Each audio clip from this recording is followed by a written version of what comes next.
ನಿಮ್ಮ ಹಳೆ ಒಡವೆನ ಅಧಿಕ ಬೆಲೆಗೆ ಮಾರಬೇಕೆ? ಅಟಿಕಾಗೆ ಕಾಲ್ ಮಾಡಿ 8803000300. Attica gold company. ಬಿಜೆಪಿಯವರಿಗೆ ದಲಿತರು ಕಂಡ್ರೆ ಆಗೋದಿಲ್ಲ. ದಲಿತರು ಹಿಂದುಳಿದವರನ್ನ ತುಳಿಯೋದಕ್ಕೆ ನೋಡ್ತಾರೆ. ಕೊಪ್ಪಳದಲ್ಲಿ ಬಿಜೆಪಿ ವಿರುದ್ಧ ಸಚಿವ ನಾಗೇಂದ್ರ ಕಿಡಿಕಾರಿದ್ದಾರೆ.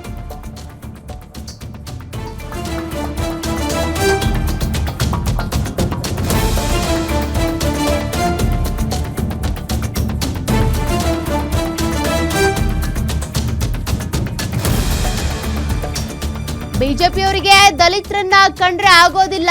ದಲಿತರು ಹಿಂದುಳಿದವರನ್ನ ತುಳಿಯೋದಕ್ಕೆ ಅಂತಾನೆ ನೋಡ್ತಾರೆ. ಕೊಪ್ಪಳದಲ್ಲಿ ಬಿಜೆಪಿ ವಿರುದ್ಧ ಸಚಿವ ನಾಗೇಂದ್ರ ಕಿಡಿಕಾರಿರೋದು. ನಾವು ಎಲ್ಲ ವರ್ಗದವರನ್ನು ಕೂಡ ಸಮಾನವಾಗಿ ನೋಡ್ತೀವಿ. ಸದನದಲ್ಲಿ ಈ ಕುರಿತು ನಾನು ಸ್ಪಷ್ಟನೆ ನೀಡ್ತೀನಿ. ಈಗಾಗಲೇ ಮುಖ್ಯಮಂತ್ರಿಗಳು ಈ ಕುರಿತು ಹೇಳಿದ್ದಾರೆ. ವಾಲ್ಮೀಕಿ ಅಭಿವೃದ್ಧಿ ನಿಗಮದಲ್ಲಿ ನನ್ನ ಮೇಲೆ ಆರೋಪವಿದೆ, ಆದರೆ ನಾನು ಅಪರಾಧಿ ಅಲ್ಲ.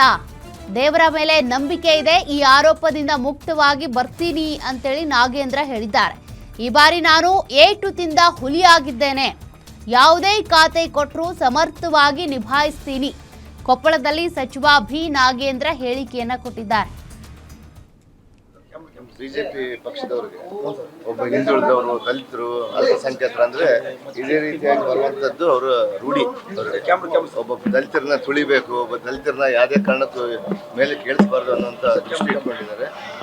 ಈಗಾಗಲೇ ಕೂಡ ಅವರೆಲ್ಲ ಕೂಡ ಹೋರಾಟ ಮಾಡ್ತಾರೆ. ಅದಕ್ಕೆ ನಾವು ದಿಟ್ಟ ಉತ್ತರವನ್ನು ಕೊಡ್ಲಿಕ್ಕೆ ಸದನದಲ್ಲಿ ನಾವು ಉತ್ತರ ಕೊಡ್ತೀವಿ. ನಮ್ಮ ಮುಖ್ಯಮಂತ್ರಿ ಅವರು ಇದಕ್ಕೆಲ್ಲ ಉತ್ತರ ಕೊಟ್ಟಿದ್ದಾರೆ. ಆಗಲೇ ಡೆಲ್ಲಿಯಿಂದ ಹಿಡಿದು ಬೆಂಗಳೂರುವರೆಗೂ ಕೂಡ ಕೊಟ್ಟಿದ್ದಾರೆ ಯಾವ ರೀತಿ ಮಾಡ್ಬೇಕಂತೇಳಿ. ನಾವು ಸಜ್ಜಾಗ್ತೀವಿ. ಅವರು ವಿರೋಧ ಪಕ್ಷದವರು ಅವ್ರದ್ದು ಒಂದು ಕರ್ತವ್ಯ ಅವ್ರದ್ದು ಕೂಡ ನಮ್ಮನ್ನ ಈ ರೀತಿ ಮಾಡೋಂಥದ್ದು, ಇಕ್ಕಟ್ಟಿಗೆ ಸಿಲ್ಸೋದು ಅವ್ರದ್ದೆಲ್ಲ ಕೂಡ ಇದೇ ರೀತಿಯಾಗಿ ಮಾಡ್ತಾ ಇರ್ತಾರೆ. ಅದಕ್ಕೆಲ್ಲ ತಕ್ಕ ಉತ್ತರವನ್ನು ನಾವು ಸದನದಲ್ಲಿ ಕೊಡ್ತೀವಿ. ಮುಖ್ಯಮಂತ್ರಿ ಒಬ್ಬರೇ ಅಲ್ಲ, ನಮ್ಮ ಎಲ್ಲ ಸಂಪುಟ ಸಭೆ ಮಂತ್ರಿಗಳು ಎಲ್ಲರೂ ಕೂಡ ಅದಕ್ಕೆ ತಕ್ಕ ಉತ್ತರ ಕೊಡ್ತೀವಿ. ಅದ್ರ ಜೊತೆಗೆ ನಮ್ಮ ಎಲ್ಲಾ ಶಾಸಕರು ಸೇರಿ ಒಟ್ಟಾಗಿ ತಿಳ್ಕೊಂಡ್ರೆ ಹಂಗೆ ಆಗೋದು.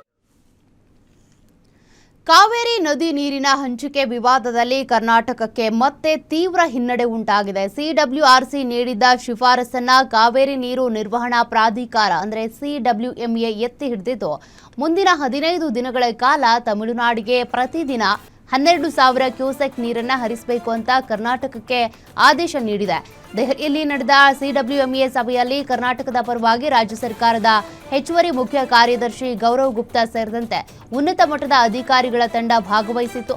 ಸಭೆಯಲ್ಲಿ ರಾಜ್ಯದ ಜಲಾಶಯಗಳಲ್ಲಿನ ನೀರಿನ ಕೊರತೆ, ಮಳೆಗಾಲದ ಮಂದಗತಿ ಮತ್ತು ರೈತರ ಸಂಕಷ್ಟಗಳನ್ನು ವಿವರಿಸಿ ನೀರು ಬಿಡುಗಡೆ ಮಾಡೋದಕ್ಕೆ ಅಸಾಧ್ಯವಾದ ಪರಿಸ್ಥಿತಿಯನ್ನು ಸಮರ್ಥವಾಗಿ ಮಂಡಿಸಲಾಯಿತು. ಆದರೂ ಪ್ರಾಧಿಕಾರವು ಸಿಡಬ್ಲ್ಯೂಆರ್ಸಿಯ ಆದೇಶವನ್ನೇ ಪುರಸ್ಕರಿಸಿ ತಮಿಳುನಾಡಿನ ಬೇಡಿಕೆಗೆ ಮನ್ನಣೆ ನೀಡಿದೆ.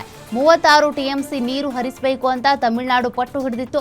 ಆದರೆ 15 ದಿನಗಳಲ್ಲಿ 15.50 ಟಿಎಂಸಿ ನೀರು ಹರಿಸಬೇಕು ಅಂತ ಪ್ರಾಧಿಕಾರ ಕರ್ನಾಟಕಕ್ಕೆ ಆದೇಶಿಸಿದೆ.